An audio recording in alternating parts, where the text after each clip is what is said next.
I got to play Kurt in an amateur production in South Africa. It was at my grandma's house and she used to have video cassettes of all the old musicals. So we had to fast forward through the ads. Taking all of my white clothes to school to reenact a version of The Wedding.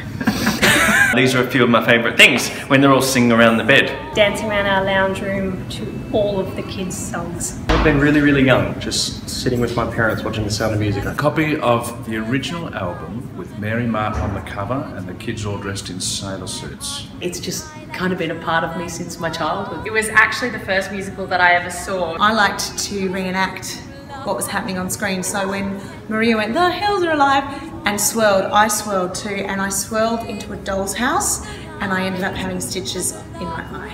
My mum and auntie belting Climb Every Mountain while I was in the car. My mum was obsessed with it. I seriously cannot remember not knowing The Sound of Music. I remember loving the movie. They came in and zoomed down on that close-up when she was on top of the mountain. Watching Julie Andrews singing Sound of Music on my little television. Julie Andrews running across the hills.